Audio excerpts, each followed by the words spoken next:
Hey everybody, Austin here, and boy, that last review, that was a chunker of a review. That was an hour and 47 minutes of sheer, excuse me, there were some belches in there, no denying that. But that was a whole lot of me talking, me doing voiceover, me doing writing, and Ace doing a lot of editing and banging his head against the wall, so much so that we forgot to use this clip. Johnny! You dropped your face! I'll get you a new one! Yeah. When you forget to use a clip like that in a review where a character's face literally just melts right off, chances are you probably managed to put out a chunkier of a review. Which sure did. We sure did here. So much so that we had to switch out this Empire Strikes Back poster for an Event Horizon poster. Ain't that right, Snorlax, buddy? Yep. That's what we did. So, that was a big chunker review that runs about the same length as Misery. Funny. I compared Lukács in Angry to that of Annie Wilkes in Misery. Not that that's ever gonna really matter because, Lukács ain't watching this video. Honestly, if anyone that I actually appreciated, admired, and helped inspire a lot of the stuff that I do here actually watch these videos, chances are I'd probably be very, very popular with a lot of the crowd. But until I suddenly get a comment from, let's say, Brad Jones of the Cinema Snob, just actually being all like, great work, man. And the day that comes, I am an astronaut. But I'm not an astronaut. Luke ain't watching this video. She ain't watching the Raiders of the Lost Ark review or anything I put out. Nobody is watching these videos. I wish they did, though. Although, their answer would probably be this. What? Yeah, they probably would be exactly that. Anyway, enough with the clips and every person I watch or whatnot. Let's do something else to alleviate the fact that I spent nearly 3 months of my life, and Ace spent 3 months of his life, putting together a review for Raiders of the Lost Ark. Let's do something else. Let's do TV series that deserve a complete series DVD and or Blu-ray release. Because that's something I think I like to do a lot about. Because, well, let's be honest here. We've gotten the complete series of Ed, Edd and Eddy. For the most part, we've got the complete series of Boston Over Imaginary Friends. We've got the complete series of Dexter's Laboratory. We got a reissue of the old Powerpuff Girls complete series set. We got a complete series of Regular Show. We've also got a complete series for The Amazing World of Gumball. And so with this, it is time, once again, for more TV shows that deserve a complete series, DVD or Blu-ray release. Some of these I may have excluded previously. Some of these I probably have heard of, or at the very least. Either way, here's what we've got. So, hope you enjoy, and let's start this video off with one Cartoon Network staple that I have referenced in the past, but I'm now giving its due.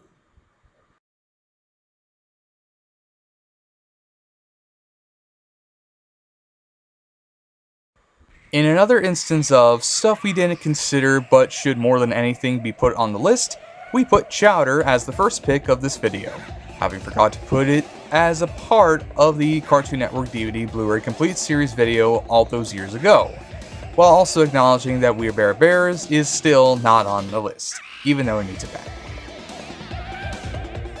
Created by C.H. Greenblatt, a writer and storyboard artist who worked on shows like SpongeBob SquarePants and The Great Adventures of Billy and Mandy, the show centered on the character of Chowder, a pudgy purple cat-bear-rabbit hybrid who serves as the apprentice to Mung Dal, a chef who runs the catering company our hero works for, and each episode details the company's many culinary adventures, usually with certain dishes going wrong due to Chowder's insatiable appetite and absent-mindedness. Chowder is the definition of a classic, with a very creative style that has animation patterns of the characters' clothes move with the scenery and characters, plus incorporates stop motion, puppets, and even some live action footage, plus many fourth wall breaks too vast to count, and quality writing that could only come from the guy who voiced Fred Fredberger. With fun characters and a great voice cast, it's a show that, between 2007 up until its conclusion in 2010, helped solidify Cartoon Network's 2000s lineup prior to hits like Adventure Time and Regular Show hopping onto the scene. As for DVDs, in the US, there have only been 2. 2? What do you mean you only opened 2? And in Thailand, there have been more than 2. Because of course that's the case, because the entire series is available for purchase on iTunes digitally. Meaning we didn't exactly get the full package after the show ended back in 2010. I say we give Chowder his due on DVD and Blu-ray. Maybe even with a full documentary talking about the show, plus some audio commentaries with C.H. Greenblatt. So I'd like to hear his thoughts on some of the episodes.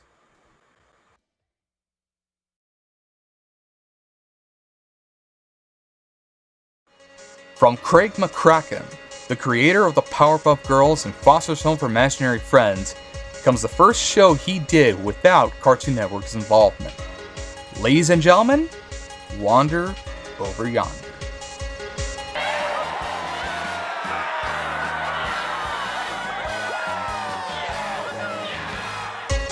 Centering on the titular Wander and his friend Sylvia the Zabornak, the show sees them engage in many misadventures that usually end up with the both of them in the crosshairs of Lord Hader, a power-hungry conqueror and dictator who is also rather childish and egotistical.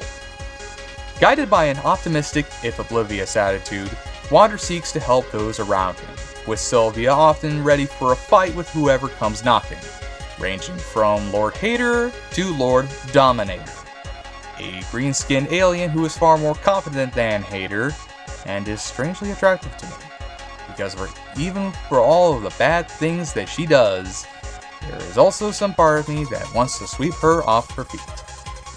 Guess I know how it feels to be Lucagen. That woman loves all the bad guys. Anyway, I love Wander Over Yonder, as it's hilarious, incredibly well animated, and has a great voice cast consisting of Jack McBrayer as Wander, April Winchell as Sylvia, Keith Ferguson as Lord Hader, and Tom Kenny as Hader's second-in-command, Commander Peepers.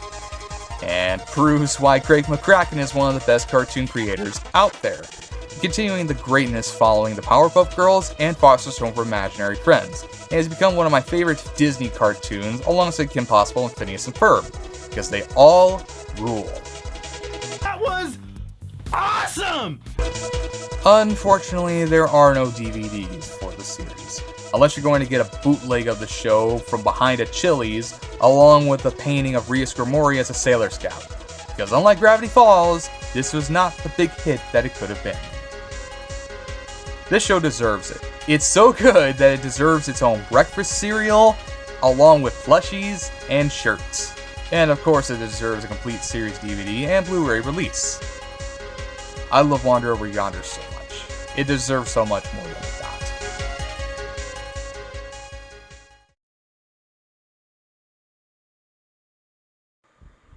If there was a true legend in the comedy world that we lost too soon, Bernie Mac is one of those guys who falls into that category. While there were many showcases of just how funny he was throughout his career, the Bernie Mac Show was the culmination of just how funny and talented he was. Taking from his own material showcased in the original Kings of Comedy, the show focused on a fictitious version of Mac as he raises his sister's 3 kids alongside his wife Wanda. And with it comes the many shenanigans of the kids. from Jordan's mischievous nature to Brianna's growing pains to Vanessa's rather rebellious attitude, something exemplified by being the oldest of her siblings. Lasting from November 1st, 2001 to April 14th, 2006, it was certainly a show that Fox often shifted around in its schedule, which was not helped by a decline in ratings, leading to its eventual cancellation. Even so, it's hilarious. Excuse me. With funny scenarios and Mac often breaking the fourth wall, describing the situations he's in and how he sees fit. Because America, he knows you listened, and you took his words in stride. Sadly, only season 1 got a DVD release, and the other seasons are nowhere to be found. As for why, I don't know, but given the music used in each episode, that may have something to do with it.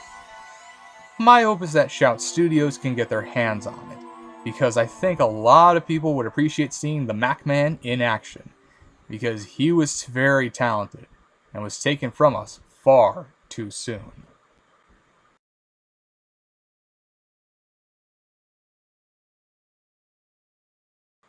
From the creator of Ned's Declassified School Survival Guide comes what amounts to a then contemporary version of the Monkees, only with a boy band rather than a Beatles-inspired group.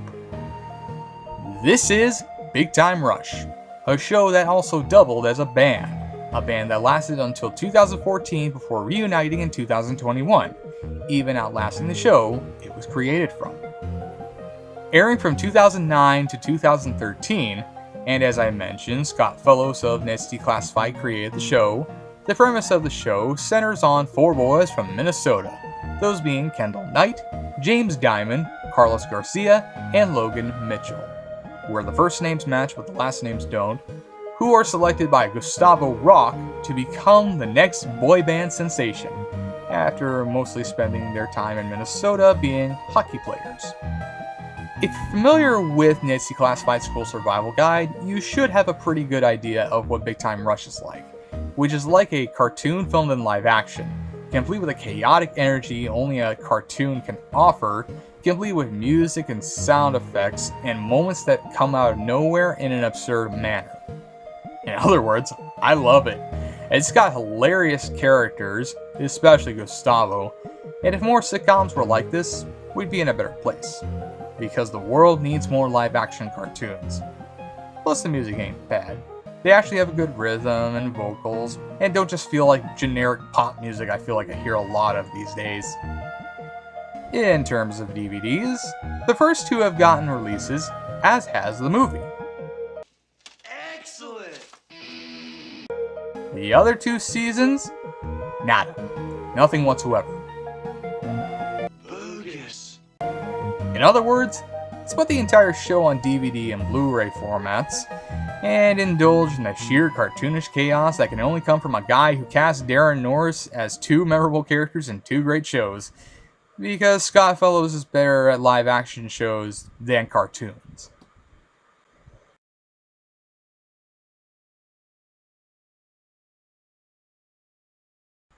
Created by Rob Renzetti, who directed episodes of Dexter's Laboratory, The Powerpuff Girls, and Samurai Jack, comes this gem from Nickelodeon, a show that proves that girls can kick ass without being annoying. My Life as a Teenage Robot centers on XJ9, preferred name Jenny Wakeman, a robotic superheroine who attempts to balance her normal life with that of protecting planet Earth. As someone who really likes the Powerpuff Girls, and finds Totally Spies to be obnoxious, believe me, it feels like the Gap Girl sketch from Saturday Night Live manifested into a Kim Possible ripoff. My Life as a Teenage Robot had that character that Rob Renzetti thankfully helped bring over from his time at Cartoon Network, helping to create a show that, while not long-lasting, owing to Nickelodeon not really knowing how to handle it, leading to low ratings and its eventual cancellation, was fun and engaging, complete with a great voice cast that has Janice Kwaye, Candy Milo, Quentin Flynn, and the late great Eartha Kitt, who just makes everything better. Plus, with the main character using the last name Wakeman, it also reminds me of Rick Wakeman of Yes, and I really need to hear more of Yes. While all 3 seasons did get DVDs through Amazon's CreateSpace program, those have since gone out of print and aren't exactly easy to find these days, especially for cheap. Like, you're better off buying a long chair and a 12-pack of Gatorade than to get those DVDs. So with this, I call upon the gods of Shout Studios to come and re-release this series, complete with a more official design and pressing with some other niceties. Perhaps some interviews with the crew for the series.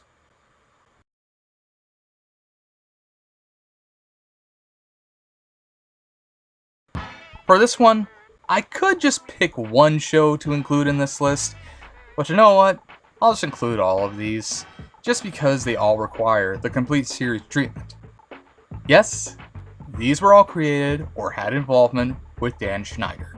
And yes, he is a total creep, and I could list the many ways I wish to punish him, ranging from tying him to a pole and throwing tomatoes, eggs, and pies at him, to throwing him into a wood chipper. And I'm pretty sure you feel the same way. But even so, the only one of these that has a complete series treatment is a spin-off.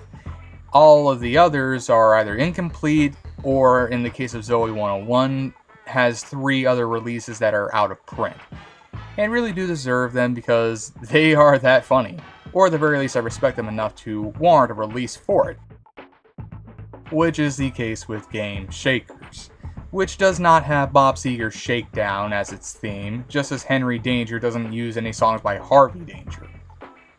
But yeah, let's give these the releases they deserve. So let's hear for Keenan and Kel, The Amanda Show, Drake and Josh, iCarly, Victorious, and all the other shows that, while the creator/producer of them may be an absolute freak, we can't help but love and laugh because deep in our hearts, we still love them anyway. And they deserve to be on DVD and or Blu-ray for everyone to purchase and view anytime we want.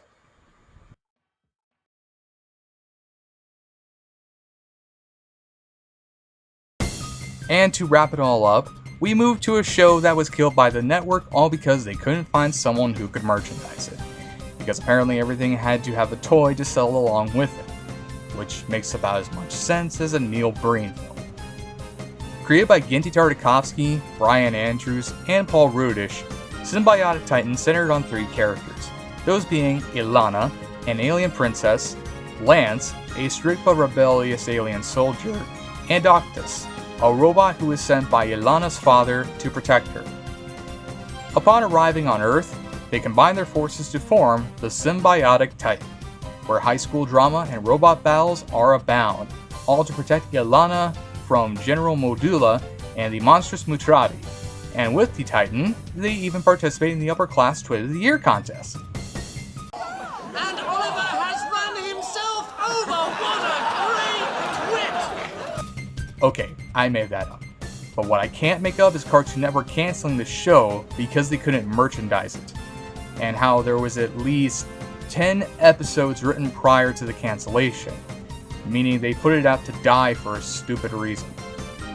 Even so, it did get a lot of acclaim, and with any luck, Tartakovsky could potentially bring the show back in a Pacific Rim-style resolution to the first season, and maybe even more if possible, because it could definitely benefit from a Samurai Jack treatment. As for releases, it got a DVD over in Australia, and didn't get one in the US minus iTunes availability, so it sure wasn't treated right. I say we give it that DVD Blu-ray release because it deserves it. It needs it a lot and deserves more respect than what it got. And with any luck, we could get that revival and any resolution along with it.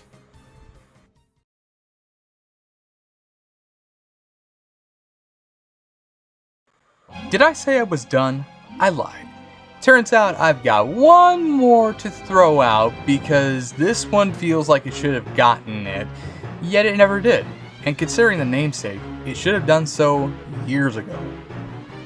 Jackie Chan Adventures was developed by 3 men, including John Rogers of Leverage, Dwayne Caprizzi, and Jeff Kline, both of whom worked on Transformers Prime, and centered on a fictional version of the famed actor, who works as an archaeologist and special agent that combats threats that fall into the category of magical and supernatural, which derive from real-life mythologies and supernatural stories from Asia and around the world, all while accompanied by his family and allies. I caught the show plenty of times on the Jetix program on Toon Disney back in the day, but the show aired on Kids WB from September 9th, 2000 to July 8th, 2005, and had plenty of action, humor, and little segments featuring the actual Jackie Chan answering questions about his life and work. Meaning, you bet your ass it's a great time, complete with some top-notch animation that pulls it all together. There have been VHS and DVDs for the show, but the DVDs only have a few episodes, and only Season 2 is complete, and nothing else has been released since, including a supposed complete series release from Mill Creek, which feels like a lost cause at this point. I say we give the show its due on DVD, because Jackie Chan wouldn't let this go unseen even if he tried to hide it. It deserves it, and it needs to be seen. Especially after Tubi removed it from being seen there.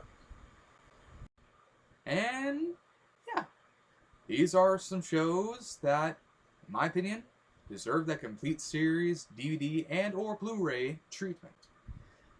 These are some of the ones that I picked out myself. Some I've either excluded in the past or am including now because it's my life and I do what I want, to quote the animals. And yeah. Plus, I mean, once you've done basically an hour and 47 minutes of talking about Raiders of the Lost Ark, chances are you gotta do something else. And this is what I did. And so, with all this in mind, I will catch you later. I'll see you next time.